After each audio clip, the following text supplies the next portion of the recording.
মইয়িতরে গোসল দেওয়াইতে সময় আসতে তুমি তান গোসল দিও। আজরাইলে টান মারিয়া জানটা নেওয়ার সময় শরীর ইলা বেদনা হইয়া থাকে রে, তোমরা কষ্ট দিয়া মইয়িতের গোসল দিও না। যেই সময় মইয়িতের গায়ের মধ্যে খাফন যখন লাগানি আরম্ভ হয়, মইয়িতের রুহানি খান্দন আরম্ভ করে। এই খান্দন কিন্তু আমরা বাবা শুনতে পাই না। মইয়িতের রুহানি খেনে কান্দে বাবা, ও কারণে কান্দে বলে শেষমেশ আমার গায়ের মধ্যে খাফন লাগানো হয়ে যায়, আর তেমন বেশ দেরি নাই দুনিয়ার জমিন ছাড়িয়ে একবারে বিদায় হয়ে যাইয়া। তুমি তাই আল্লাহর দরবার ফানা চাও, খবরের মধ্যে দিতে সময় আর সঙ্গে কিন্তু যায় না। যার কারণে মইয়িতের করার খান্দর মধ্যে যেই সময় লইলেন 40 কদম দেওয়া হয়। 40 কদম দেওয়া হইল গিয়া মুস্তাহাব, দিতে সময় সারা শরীর থাকবা। যদি সম্ভব হয় করার মধ্যে ধরবা, 40 কদম দেওয়া মুস্তাহাব। আর এই সময় কদমে কদমে সগীরা গুনাহ আল্লাহ মাফ দেন। বেটিন তোর করার পিছে থাকতো, পুরুষ লোক আগে যাইতাম। আর মহিলা মানে পুরুষ লোক যদি মারা যান তাহলে, পুরুষ লোক যদি তখন তাহলে করার আগে যাইতো, বাকি আমরা সারা পিছে থাকতাম। আল্লাহর বান্দেগান যেই সময় জানাজার নামাজও গিয়ে আমরা শরীক হয়ে যাই। বুখারী শরীফের হাদিস কালা মান ইত্তাবা জানাজাতা ঈমানান ওয়া ইহতিসাবান হাত্তা ইউসাল্লি আলাইহা ওয়া ইফরুগা মিন দফনিহা ফা ইন্নাহু ইয়ারজিউ মিনাল আজরি বিকিরাতাইনি। আল্লাহর রাসূল ফরমায়, কেউ যদি সওয়াবের উদ্দেশ্যে জানাজার নামাজের মধ্যে গেল, সে জানাজার নামাজ পড়ি লাইল আর মাটি দিলাইল, দফন পর্যন্ত থাকলো, তার আমল নামার মধ্যে 3 কিরাত নাকি আল্লাহ দান করিলেন। সুবহান। জানাজা পড়লো, মাটি দিল, মানে দফন পর্যন্ত থাকলো, 2 কিরাত, 3 কিরাত না, 2 কিরাত নাকি আল্লাহ দান করো। 2 কিরাত আল্লাহর রাসূলে কইছেন। সাহাবীরা প্রশ্ন করেন, ইয়া রাসূলুল্লাহ, বুঝলাম 2 কিরাত, 1 কিরাত নাকি কতটুকু হইব? আল্লাহর রাসূলে ফরমায়, 1 কিরাত কুল্লু কিরাতিন মিসলু উহুদিন, 1 কিরাত নাকি 1 উহুদ পাহাড়ের সমতুল্য। কেউ যদি মাটি দেন না জান গিয়া, সুম্মা রাজা ক্বাবলা আন তুদফানা ফা ইন্নাহু ইয়ারজিউ মিনাল আজরি বিকিরাতিন। কেউ যদি খালি জানাজা পড়েন আর মাটি দেন না, তার আমল নামাত তাকি 1 কিরাতে নাকি কমি যায়। এর লাগেও হাদিসের সরার মধ্যে আনছেন বাবা, দেখলাম আপনি জানাজা শেষ করিয়া যদি যান গিয়া, ও মইয়ুতর কোন ওয়ারিস ওলি ওয়ারিস সকলরে কইয়া যাক, আমার বিশেষ দরকার, আমি একটা কারণ বশত যাইতে লাগে রে, যাই আর গিয়া আপনি কইয়া যাওয়া খান উত্তম বালা। যার কারণে আল্লাহর বান্দেগান জানাজার নামাজ শেষ হইল, মাটি আমরা দেওয়ার চেষ্টা করতাম। এই মাটি দেওয়ার মধ্যে কি আছে বলে সওয়াব আছে। মাটি দিতে সময় আমরা কই মিনহা খালাকনাকুম, ও আল্লাহ আপনি আমরারে সৃষ্টি করছো সেই মাটি দিয়া, ওয়া ফিহা নুঈদুকুম, ওই মাটির মধ্যে আমরা যাইমু, ওয়া মিনহা নুখরিজুকুম তারাতান উখরা, আয় আল্লাহ সেই মাটির তাকি আমরা আবার কিয়ামতের দিনে উঠিমু, মানে আপনার কাছে যাইমু। আমি দ্বিতীয় একটি আয়াতে করিমা তিলাওয়াত করলাম বাবা, ইয়াউমা ইউনফাখু ফিস-সূর ফাতাতুনা আফওয়াজা। হযরত ইসরাফিল আলাইহিস সালাতু ওয়াস সালাম সিংহার মধ্যে যখন প্রথম ফুঁক দিবা, সারা দুনিয়ার মানুষ একবারে বেহুশ বেকরার হয়ে যাইবা। 2 নম্বরে ফুঁক দিবা, সারা মানুষ যত জানদার সারা মারা যাইবা। 3 নম্বরে ফুঁক দেওয়ার লগে লগে পৃথিবীর বুকে আদম তাকি লইয়া শেষ নবী পর্যন্ত কিয়ামতের আগ পর্যন্ত যত মারা যাইবা, যে যে জায়গার মধ্যে কবরস্থ করা হইছে, যে যে জায়গার মধ্যে মারা গেছন, যে যে জায়গার মধ্যে শুয়াছিলা, সেই জায়গার থাকি হাসরের ময়দান সারা উঠিবা। উঠিতে সময় কিন্তু সারা জেলা মরছি, উঠছিলা উঠতাম না, দাকাইকুল আখবার বিজিক্রিল জান্নাতি ওয়ান নার। সেই কিতাবের মধ্যে লেখছেন বিভিন্ন প্রকারের বিভিন্ন রকমের মানুষ খবরে দেখি উঠিবা। এর মধ্যে মাত্র 1 গুণের কথা কইমু বাবা, রাসূলুল্লাহ ফরমায় 1 গুণ মানুষ খবর তাকে উঠিতে সময় ওলা সূরত লইয়া উঠিবা, আলা সূরাতিল খানাজির, শুকরের সূরত ধারণ করিয়া উঠিবা। ইয়া রাসূলুল্লাহ, খানে শুকরের সূরত ধারণ করিয়া উঠিবা। আল্লাহর রাসূলে ফরমায়, যারা জমিনের মধ্যে ইচ্ছাকৃত অবস্থায় নামাজরে তরক করলো, এরা মানুষ কবর তাকি উঠিতে সময় শুকরের সূরত ধারণ করিয়া কবর তাকি উঠিবা।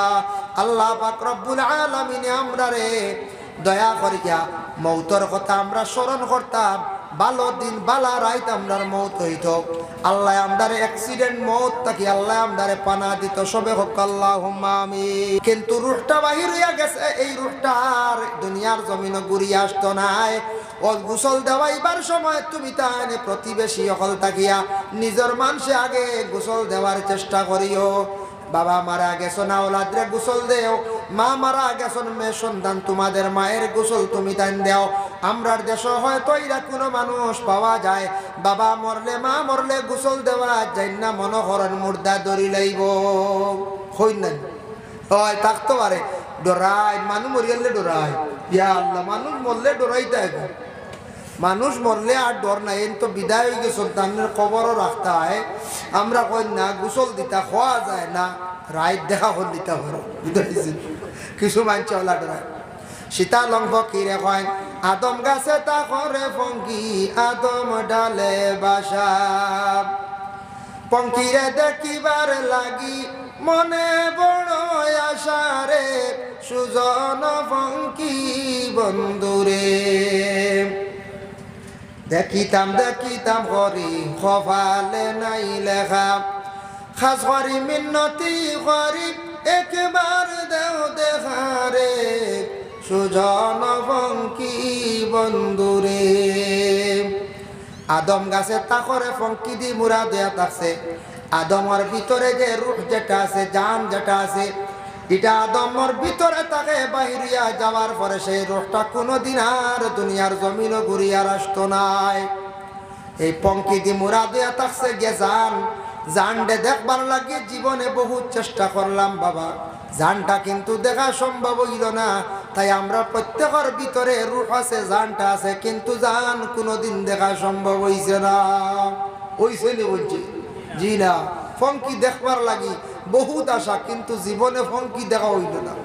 কিন্তু ও ফঙ্কি ভিতরে আছে, রূহটা ভিতরে আছে, বাহিরিয়া যাইব একদিন, তখন দুনিয়ার জমিন সবে কইবা মরা মুর্দা। আল্লাহর বান্দাগানের জন্য জিন্দার উপরে বার হইল খাফনের খবর লক্কা, যদি বাড়ির কোনো মসজিদের খাফনের ব্যবস্থা নাই, মহল্লার উপরে কর্তব্য মহল্লাবাসী হলে খাফনের ব্যবস্থা করকা। কোন জায়গায় কবর দেব তো সেই জায়গাটা নির্ধারিত করিয়া কবর কুদক্কা। আমার নবীর ওফাতের আগে সাহাবায়ে কেরাম বলে প্রশ্ন করলে, ইয়া রাসূলুল্লাহ, জানতে চাই আপনার ওফাতের পরে গোসল খেয়ে দিব বলে আমার আহলে বয়, ইয়া রাসূলুল্লাহ আপনার জানাজার নামাজের ইমামতি কে করবা বলে, তুমি তা আমার কাফন পরিধান করাইয়া কবরের পাশে রাখি দিও। প্রথমে আকাশটা কি ফরিস্তা গলাসি আমার জানাজা আদা করবা, তারপরে তুমি তা একজন একজন করে আমার জানাজা করিলাইও। আল্লাহর রাসূলের ইমামতি কে করতারে দু জাহানের বাদশা, খাতামুন নবীন, ইমামুল আম্বিয়া, সমস্ত নবী হকলের ইমাম, যে নবীর পিছনে সারা নবী হকলে মুক্তদি হিসাবে নমাজ পড়িলা, ও নবীর খে নমাজ পড়াই থাকার কতটুক সাহস আছে? আল্লাহর রাসূলের জানাজার নমাজ একা একা হইছে, খেও ইমামতি করিয়া জানাজা পড়াইছেন না। আল্লাহর রাসূল রে ওসিয়ত করলা হযরতে আবু তালহা রাদিয়াল্লাহু তাআলা আনহু, একজন সাহাবী। সেই সাহাবী জানেন, ইয়া রাসূলুল্লাহ আপনার ওফাতের পরে আমি কি করতাম, কবরটা খুদিতাম। রাসূলুল্লাহর ওফাতের পরে আবু তালহা নামক যে সাহাবী, সেই সাহাবী তার নিজ হাতে কবর শরীফ রে খুদিলা। সুবহানাল্লাহ। বুধওয়াইদরা ওসিয়ত করছেন, গতিকে চান্স পাইছেন, খবর খুদিছেন হে আল্লাহর রাসূল। ভাই মুসলমানের লাগিবে দেখো কাম, ময়িতের গোসল দেওয়া যেটা করিবে দেওয়া ভালো, আল্লাহর রাসূলে কইছেন বলে আমার আহলে বয়তেরা দিবা, এর লাগে করিবা ওলা দকলে খাস করিব বলে সুন্দর করিয়া তুমি দান গোসল দইটা তোমাদের উপরে হোক। সুন্দর করিয়া বরের পাতা আর মন্দির পাতা দিয়ে পানিটারে জাল দেও। এই দুইটা জিনিস পানির মধ্যে দেব, এই লগে সুন্নত। দুইটা জিনিস তিত্তা পাতা, তিত্তা মানুষের শরীরের ময়লা কাটিয়া থাকে, এর জন্য এই পানি দিয়া সুন্দর করিয়া মইয়িতরে গোসল তুমি তান দেওয়াও। শরহ সুদুর কিতাবের মধ্যে জালালউদ্দিন সুয়ুতি রাহমাতুল্লাহি তাআলা আলাইহি লেখছেন, মইয়িতরে গোসল দেওয়াইতে সময় আসতে তুমি তান গোসল দিও। আজরাইলে টান মারিয়া জানটা নেওয়ার সময় শরীর ইলা বেদনা হইয়া থাকে রে, তোমরা কষ্ট দিয়া মইয়িতের গোসল দিও না। যেই সময় ময়্যিতের গায়ের মধ্যে কাফন যখন লাগানি আরম্ভ হয়, ময়্যিতের রুহানি খান্দন আরম্ভ করে। এই খান্দন কিন্তু আমরা বাবা শুনতে পাই না। ময়্যিতের রুহানি খেনে কান্দে বাবা, ও কারণে কান্দে বলে শেষমেশ আমার গায়ের মধ্যে কাফন লাগানো হয়ে যায়, আর তেমন বেশ দেরি নাই, দুনিয়ার জমিন ছাড়িয়ে একবারে বিদায় হয়ে যাইয়া। তুমি তাই আল্লাহর দরবারও ফানা চাও।